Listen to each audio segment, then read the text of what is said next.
मेरे समाज में जन्मे मेरे महापुरुषों को मैं नमन करता हूँ। साथ ही यहाँ पे कुछ वक्ता कह रहे थे कि हम हार गए, कोई इल्जाम भी लगा रहा कि हम तुम हार गए, अब क्या करोगे क्या नहीं करोगे, लेकिन ऐसी कोई भी बात नहीं है। कौन कहता है कि आप हार गए? आप 8,813 लोगों का दिल जीता है डॉक्टर साहब ने, तो ये हार का निराशा अपने पास रखनी नहीं है। अभी तो ये शुरुआत है, जब एससी और एसटी साथ हो जाएगी तो आगे तो बहुत सारी लड़ाइयां लड़नी है। और चुनाव खत्म होने के बाद जो शंखनाद किया टीएसपी संघर्ष यात्रा का, मैं डॉक्टर साहब को और पूरी टीम को धन्यवाद देना चाहता हूं कि आपने इस कुंभलगढ़ में सोई हुई हमारी जो जनता थी, सोए हुए हमारे जो लोग थे, उनको जगाने का काम आपने किया है। कम से कम 8,813 लोगों को आपने एक मंच में एक साथ एक जगह लाया है। इसके लिए मैं पूरी टीम को और डॉक्टर साहब को भी धन्यवाद देना चाहता हूं। साथ ही समाज की एकता का मैं एक ताजा उदाहरण और सबसे बड़े उदाहरण देना चाहता हूं आपको कि नाथूद्वारा विधानसभा क्षेत्र में जो चुनाव हुए थे, उसमें एक समाज पूरी एक तरफ होकर अपनी समाज के व्यक्ति को अगर वो जिता सकते हैं तो हम कुंभलगढ़ में क्यों नहीं जिता सकते?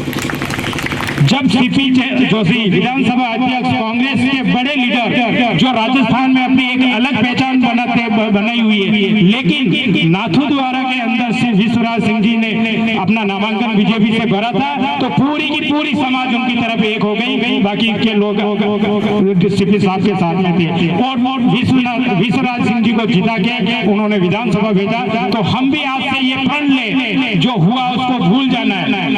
कौन किसके साथ था, कौन किसके साथ नहीं था, उसको भूलकर हमें एक साथ अब आज से हमें तैयारी करनी है आने वाले चुनावों की। सबसे पहला हमारा चुनाव आ रहा है लोकसभा में। लोकसभा में अपनी समाज की ताकत बतानी है। उसके बाद चुनाव आ रहे हैं पंचायती राज के। पंचायती राज में अपना प्रधान यहाँ बिठाना है, अपने कैंडिडेट को जिताना है, तब जाकर हमारी समाज मजबूत होगी, तब जाकर हमारी समाज का कोई वजूद होगा। वरना तो हम ये मीटिंगें रोज करेंगे, रोज मीटिंगें होगी, लेकिन उससे कोई फायदा होने वाला नहीं है। जब तक हम हमारी समाज को, हम अपने घर को, अपने परिवार को, अपने पड़ोसियों को, अपने क्षेत्र को जागृत नहीं करेंगे, तब तक हम बिखरे बिखरे रहेंगे। कम से कम आपके धन्यवाद देना चाहता हूं उनको कि आपकी समाज से कुछ लोग ऐसे जागृत हुए जिन्होंने इतने लोगों को इकट्ठा किया और इतने इस चुनाव में डॉक्टर साहब का नामांकन करवाकर उन्होंने इतनी एकता तो बताई। अगर ये एकता आप और बताओगे तो हो सकता है अगली बार में हम जीत के करीब होंगे। मान्यवर काशीराम जी ने कहा था कि पहला चुनाव हारने के लिए लड़ा जाता है, दूसरा चुनाव हराने के लिए लड़ा जाता है और तीसरा चुनाव जीतने के लिए लड़ा जाता है। इसलिए किसी भी प्रकार की कोई आप निराशा अपने मन में नहीं लेनी है। कोई कुछ बिगाड़ने वाला नहीं है। ऐसा नहीं है कि हम हार गए, दूसरे जीत गए, वो हार गया, ये हार गया। तो हम हमारे कोई जीता हो चाहे हारा हो, लेकिन हम हमारी मेहनत से ही अपने घर का पालन पोषण करेंगे। कोई किसी को कमा के देने वाला नहीं है और कोई किसी से डरने की भी जरूरत नहीं है। अगर समाज की एकता होगी तो आपको कोई आपकी तरफ देख नहीं सकता है। साथ ही मैं इस मंच के माध्यम से कहना चाहता हूं कि जितनी जो चुनाव हुए, जो गिले शिकवे थे, सारे दूर कर अब हमें इस संघर्ष समिति को एक करना है और टीएसपी अगर हमारे क्षेत्र को हो जाएगा तो आने वाली हमारी पीढ़ी जो है, हमारा भविष्य जो है, वो शायद अधिकारी बनेंगे, ऊंची पोस्टों में जाएंगे और हमारे क्षेत्र में विकास होगा।